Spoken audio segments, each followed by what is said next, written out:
ஆதிபாரதி சீரியலில் நான் இன்றைக்கி ஒரு பரபரப்பான எபிசோடு வந்திருக்குன்னே சொல்லலாம். வீடியோ பிடிச்சிருந்தா லைக் பண்ணிட்டு பார்த்து சப்போர்ட் பண்ணுற ஃப்ரெண்ட்ஸ்.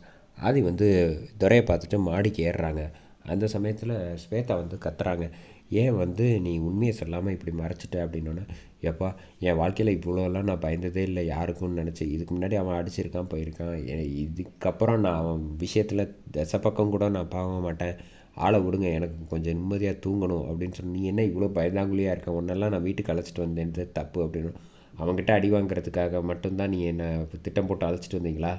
எது எப்படியோ நான் போய் நிம்மதியாக தூங்குறேன், அப்போ கூட வந்து தூங்க விடுவானான்னு தெரியல, எனக்கு அவ்வளோ பயமாக இருக்குது அப்படின்னு சொல்ல, ஆளை விட்றா சாமி அப்படின்ட்டு வேற ரூமுக்குள்ளே போய் படுத்து தூங்க ஆரம்பிச்சிட்டாங்க.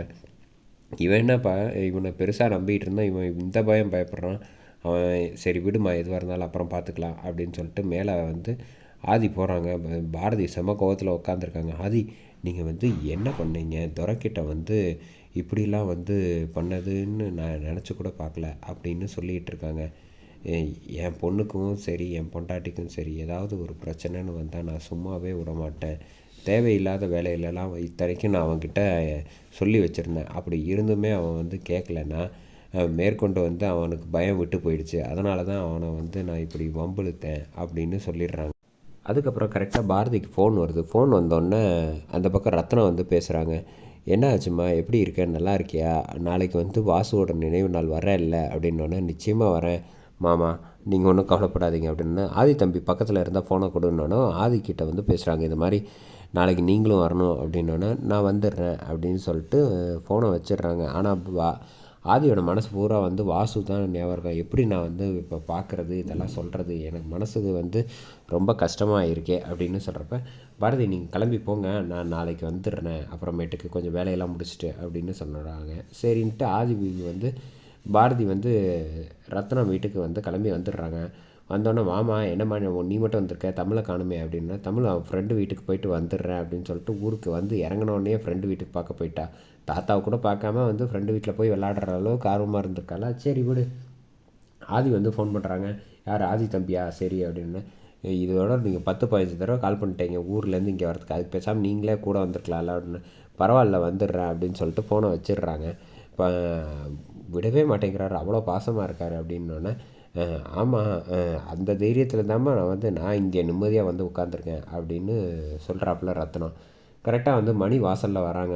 வாசலில் வந்தோன்னே வந்து திங்ஸ் ஜாமான் எல்லாம் பழைய பொருள் எல்லாத்தையும் எடுத்துகிட்டு வந்து இறக்கி பீரோவில் எல்லாம் உள்ளே வைக்கிறாங்க. பாரதியை பார்த்துட்டு, என்னம்மா இப்போ தான் வந்திருக்கேன் அப்படின்னா, ஆமாம் அப்படிங்கிறோன்னா, மரகதமும் வந்து காஃபி இதெல்லாம் போட்டு கொடுக்குறேன்ட்டு போட்டு கொடுத்து அக்கறையாக கவனிச்சுக்கிறாங்க பாரதியை. அதே சமயத்தில் இந்த பக்கம் வந்து ஆதி வந்து தனியாக வந்து பாரதி கிட்ட வந்து ஃபோன் பண்ணி பேசலாம் அப்படின்னு சொல்லிட்டு பேச ஆரம்பிக்கிறாங்க.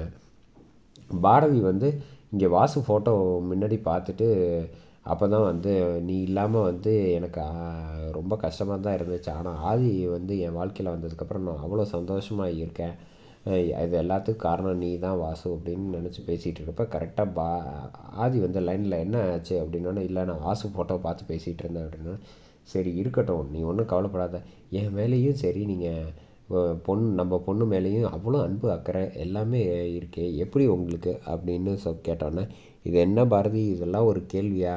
நம்ம சந்தோஷமாக இருக்கணும்னு நினைக்கிறப்ப அதே மாதிரி தான் நம்ம குடும்பமும் நல்லா இருக்கணும்னு நினைப்போம், ஃப்ரீயாக விடுங்க அப்படின்னு சொல்லிட்டு பேசியிருக்க ரொம்ப நேரம் பேசிவிட்டு ஃபோனை வச்சிடுறாங்க. அந்த பக்கம் வந்து சாப்பாடெல்லாம் பாரதிக்கு வந்து சாப்பாடு போட்டு எல்லாம் சாப்பிட்டு முடிச்சதுக்கப்புறம் எல்லோரும் போய் வந்து சீக்கிரம் தூங்குங்க அப்படின்னு பாரதி சொன்னோன்னா, பாரதி வந்து அவங்க ரூமில் வாசு ரூமில் போய் படுத்து தூங்க ஆரம்பிச்சிடுறாங்க.